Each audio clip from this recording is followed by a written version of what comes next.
Ako po hindi takot. Ako po'y nangangarap na ang Duterte mabalik. Pansinin nyo, noong panahon niya na nakaupo, mga politiko'y takot na gumawa ng mali. Pati pulis, pati sundalo, takot. Aba, biglang, anong nangyari? Ayun mga idol, may napanood na naman po tayong video, no? Tungkol po to sa isang obispo na nagsasalita po tungkol sa Duterte administration. Ito mga idol, nakakaano tong mensahe na sinasabi po ng isang obispo. Kayo na po bahala kung ano yung masasabi ninyo sa sinasabi po ng obispo na ito tungkol po sa pamamalakad ni PRRD noong siya po ang nakaupo sa Malacanang dati. Ito mga idol, na nakita ko lang tong video na to at pati ako, hindi ako makapaniwala na ganito po yung sinasabi ng isang obispo. Akala ko, ang nagsasabi lang nito yung mga nakapansin kay PRRD noon. So ito mga idol, kitang-kita at klarong-klaro po natin kung ano ang ibig sabihin ng isang obispo po dito sa kanyang salaysay. Ayan mga idol ha, tignan natin yan mga idol, yung sinasabi po ng obispo. Ayan mga idol, tignan natin. Ako po ay isang professor din by profession. Isa po ako sa kinatatakutan ng mga estudyante. Pag ako po'y naglalakad sa koridor, nauubos ang estudyante. Pag pumasok ako sa pintuan, tahimik, para mga pinitpit na luya ang mga bata. Pero isa lang ang aking sinisigurado, may matututunan ang mga bata sa akin. Kaya po, ako ay kinatatakutan pero pinakamamahal ng mga estudyante. Ako po'y nangangarap na ang Duterte mabalik. Yung mga hindi pumalakpak, bahala kayo. Naran po kayo. Pansinin nyo, noong panahon niya na nakaupo, mga politiko'y takot na gumawa ng mali. Pati pulis, pati sundalo, takot. Aba, biglang, anong nangyari? Ngayon ang mga kurakot mga nakaupo. Naran po kayo? Ako, tayo hindi pinanganak kahapon. Alam natin yan. Bakit ang isang obispo ay sumusuporta sa ganito? Aba, hindi masamang mangarap ng pag-unlad ng pagkakaisa sa bansa natin. Kung hindi tayo magsasalita at kikilos, kung hindi tayo magpapakita ng puwersa, ng lakas, sino ang gagawa nito? Yung makasigaw ng Amen! Oy, yan yung matatapang. Dapat, ito ang tandaan nyo, ang buhay natin, minsan lang. Pakisabi mo sa katabi mo, mamamatay ka rin. Sabihin mo, malapit na. Pero, bago mamatay, napakagandang nagparinig ka, nagparamdam ka para sa bayan. Yun ang pinakamahalaga sa lahat. Amen po? Ako po hindi takot, makulong, mabugbog, basta't iparamdam mo yung gusto mong iparamdam. Babae, gusto mo, maganda, mayaman, sexy, gustong-gusto mo. Sa tuwing nakikita mo, nagpupunta ka ng kubeta. Hanggang kubeta ka na lang. Hindi ka magtatapat, hindi ka magpaparamdam. Pag dumaan na ganun, simulan mo sa kindat. Simulan mo sa dila. Hanggang sabihin mo, crush kita. Hindi ka man tanggapin, at least nagparamdam ka. Mga Bulakenyos, mga kasama kong taga-Caloocan, Zambales, Pampanga, aba, hindi masama na suportahan natin itong rallying to. Yung iba na pe-pressure ng kung sino, natural lang yon. Ang nami-pressure sa kanila, siguro nasa taas. Dahil kung nasa baba, hindi nila papansinin. Pero, aba tayong malaya, huwag tayong pa-pressure kahit kanino.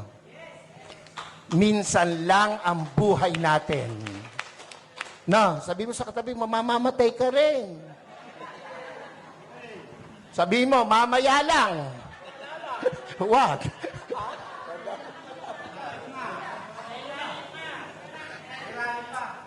Dapat iparinig natin, iparamdam natin ang ating saloobin. We are not against the government. Never and never will. Lalo po ako. Ay, nakapula nga ako eh. Naran ba kayo? Pero, kailangan nilang makita, kanilang dapat marinig, ang dapat makita at marinig. Gera? Handa ba ang Pilipinas sa gera? Ha? Kurutan man eh, talo tayo sa kurutan. Ilan ang bilyon ang Chino, ilan tayo. Panuntukan, talo tayo. Huwag nilang gawing issue yan. At hindi mangyayaring magkagera. Pilipino pa, subukan nila rito, talo sila. Eh, kung ang laban lang ay chismis, panalo ang Pilipino. Ano? Ewan ko ba sa Pilipinas walang chismosa? Wala ano? Mamatay na sana, Lord, yung mga nagsisinungali. Huwag nilang gamitin yon na panakot, divert. Yung binanggit ni kapatid tungkol sa ayuda, wala akong question dun eh. Ang question ko ron ay nakakarating ba sa tamang tao yung ayuda? Eh ako hindi pa nakakaranas ng ayuda. Ewan ko itong mga kasama ko sa harapan. Nakatanggap na ba kayo? Ayuda. Eh kayo ba'y nakatanggap na? Oo, kaya kayo magrarally, hindi pa kayo nakakatikim. Ako po'y nagbibiro lang, pero iyan po'y katotohanan. Kung iyan napupunta sa tama. Eh, yan lang eh. Panahon ni Pangulong Duterte, kino-question ko na ang, sana ito'y mapalabas, makuha ng SMNI. Yung binibigay natin sa 4-piece. Ako, yung dole, yung mga tupad na nagwawalis at nagdadamo, 1 oras lang ang naipapile 8 hours. So walang problema ang gobyerno, yung nagpapatupad. Naran po kayo. Yung 4-piece, hanapin mo mga nanay, isinasanla yung card. Nangagsusugal. Eh kung ang binibigyan ba niya ay matitinong kagaya ng nasa harapan ko ngayon. Ayun, nakita natin mga idol, ang sinasabi po ng isang obispo. Nakakaano sa puso mga idol eh. Ramdam na ramdam ko yung sinasabi ng obispo tungkol po sa pamamahala po ni PRRD nung siya po ang nakaupo sa Malacanang dati. Napakagandang mensahe po na sinasabi po ng obispo.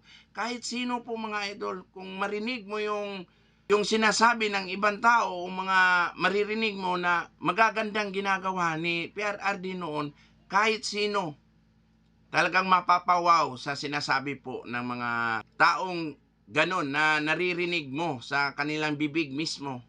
Napakaganda nga, kahit sila mismo mga idol, napansin nila kung gaano kaganda yung pamamalakad po ni PRRD noon kaysa ngayon. Malayong malayo po yung agwat talaga ng pamamalakad ni PRRD at PBBM. Kasi sa panahon ni Tatay Digong noon, talaga kung ano yung sinasabi niya, pinaninindigan niya. Sabi niya, lilinisin ko ang droga, nilinis niya ang droga. Aayusin ko yung ating bayan, inayos niya yung bayan. Napakaganda po nang nangyari mga idol. Nung siya nakaupo, may pandemic pa nga tayo nung mga idol. Pero anong nangyari? Tuloy-tuloy pa rin yung pag-build niya sa kanyang mga project. Eh ngayon, yung administrasyon ngayon, wala po tayong nakikitang project na ginawa po ng gobyerno ngayon Panay lang po ang ayuda na binibigay po ng gobyerno. Halos binabayaran niya po ang mga tao ngayon. Yan po ang katotohanan sa nangyari ngayon sa ating bansa. Panay po sila bigay ng ayuda, pamimigay ng ayuda dyan kahit saan. Wala naman pong nangyaring mga trahedya dyan sa lugar na yan. Bakit namimigay ng ayuda?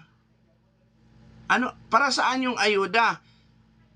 Mga ilang buwan, may ayuda na naman, may bibigay na naman. Anong pangalan nito? AKAP? Ano ba yan? Ang ginagawa ng administrasyon ngayon mga idol, ang ginagawa nila, kulang na lang, gusto na nilang bayaran yung mga tao. Pinapakita talaga nila na pera yung ang kapangyarihan na ginagamit nila ngayon. Di ba? Pinapakita nila na lahat ng bagay mababayaran. Kaya ang ginagawa ngayon ng administrasyon, panay ayuda. Wala ng project. Yung mga kinurakot nilang pera sa taong bayan, pinamimigay din para lang sa kanilang sariling adhikain, sa sarili nilang interes. Wala po silang pakialam sa ating bayan. Ang sa kanila lang, makaupo sa administrasyon, makaupo sa posisyon, sa lahat ng mga posisyon dito sa gobyerno, mahawakan nila. Yan po ang ginagawa ng administrasyon ngayon mga idol. Kaya napakaganda po ng mensahe na sinasabi po ng isang obispo. Kahit ako, gusto ko maibalik din ang Duterte administration. Mapayapa po ang paligid noong panahon ni Tatay Digong. Marami pong pinagbago.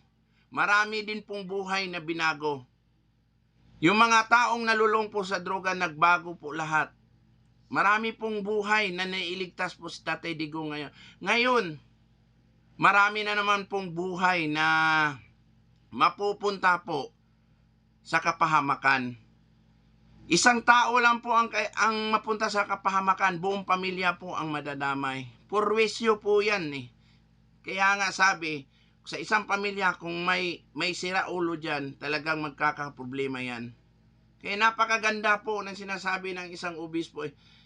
Kahit ako, gusto kong ibalik talaga ang Duterte administration. Sana naman mga idol, makatulong to sa paghikayat ng inyong isipan na pag nilay-nilayan po yung mga desisyon na gagawin po natin sa ating buhay, sa ating mga anak, sa ating kapwa-apuhan, na sana hindi na po magpatuloy ang ganitong pamamaraan na ginagawa po ng administrasyon ngayon.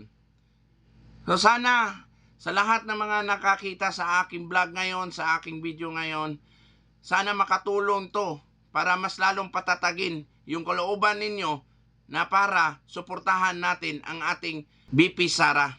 Yan na lang po ang pag-asa natin mga idol, na suportahan na lang po natin yung ating BP Sara at yung PDP Laban para makapasok po dito sa administrasyon ngayon. Kasi kung wala po tayong PDP Laban na makapasok, kawawang-kawawa po BP Sara po. Kasi sigurado pagtutulungan nila yan pagdating sa panahon, hahanapan na naman nila ng butas yan para talaga ma-impeach po si BP Sara. So hanggang dito na lang po yung vlog natin mga idol. Sana nakakatulong po to sa inyo. Mabuhay po tayong lahat mga Pilipino. So ayun mga idol, maraming salamat sa panunod ng ating video, no? May promote lang po tayo ngayon mga idol na isang skincare product. Ito po ay tinatawag na G skincare product. At may tinatawag po siya ngayon mga idol na G papaya soap. So ito po yung G papaya soap mga idol. Kung gusto nyo pong kuminis yung mukha nyo at gaganda yung kutis nyo at magbo-blooming artista po kayo mga idol, gumamit po kayo nitong G papaya soap. At hindi lang po yan ang product nila mga idol. May tinatawag din po silang G Gluta Soap. With collagen pa rin yan mga idol. At kung may mga blackheads at mga whiteheads po kayo, kayang-kayang tanggalin ng G Gluta Soap. So ayun mga idol, kung gusto nyo subukan at bumili ng produkto na to mga idol, pumunta lang po kayo sa aming page. At kung hindi, hanapin nyo yung page ni G Whitening Soap. Nandyan po lahat yung details ng aming product. So, ayan lang mga idol. Bumili na po kayo.